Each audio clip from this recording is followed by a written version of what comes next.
আমরা শুধু বিএনপির প্রার্থীদের কথা বলিনি, জামাতেরও একজন প্রার্থী রয়েছে, তারও দ্বৈত নাগরিকত্ব রয়েছে, আমরা তার ব্যাপারেও বলেছি। এবং আমরা আশঙ্কা করছি যে নির্বাচন যে কমিশন রয়েছে, নির্বাচন কমিশন বড় রাজনৈতিক যে দুটো দল রয়েছে বিএনপি এবং জামাত, তাদের প্রতি তারা ঝুঁকে পড়েছে।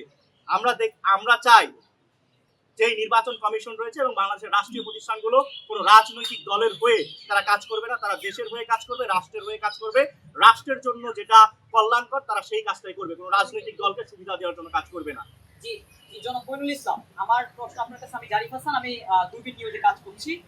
আপনি বলেছেন যে গণভোটের পক্ষে কিছু রাজনৈতিক দল এখনো তাদের মত প্রকাশ করতেছে না কিংবা সবার সামনে মতটা সামনে আনতেছে না। এক্ষেত্রে আমার প্রশ্নটা হলো, গণভোটের পক্ষে হ্যাঁ কিংবা না ভোট যেটি রয়েছে সেটি নির্বাচনের আগে কি রাজনৈতিক দলগুলোর ক্লিয়ার করা জরুরি কিনা?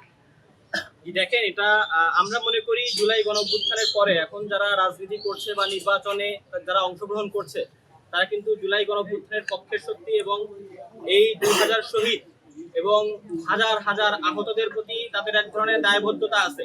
এই যে গণভোটে যদি হ্যাঁ জয়যুক্ত হয় তাহলে কিন্তু জুলাই সনদ বা যে জুলাই ঘোষণাপত্র আছে বা জুলাইয়ের যে মূল স্পিরিট এটি বাস্তবায়ন হবে। তো আমরা মনে করি যারা এখন জুলাই গণঅভ্যুত্থানের শহীদ এবং আহতদের রক্তের উপরে দাঁড়িয়ে যারা নির্বাচন করার সুযোগ পেয়েছে, যারা স্বৈরাচারের পরে একটা সুষ্ঠু স্বাভাবিক পরিস্থিতিতে যারা রাজনীতি করছে, তাদেরকে অবশ্যই এই গণভোটের প্রশ্নে তাদেরকে স্পষ্ট বার্তা দিতে হবে যে তারা কোন পক্ষে আছে, তারা কি জুলাইয়ের পক্ষে আছে নাকি জুলাইয়ের বিপক্ষে তারা অবস্থান নিয়েছে, তারা সংস্কারের পক্ষে আছেন, তারা ইনসাফের পক্ষে আছে নাকি ইনসাফের বিপরীত আছে, এটি তাদেরকে জনগণের কাছে স্পষ্ট করতে হবে। আমরা বৈষম্য বিরোধী ছাত্র আন্দোলন এটা মনে করি।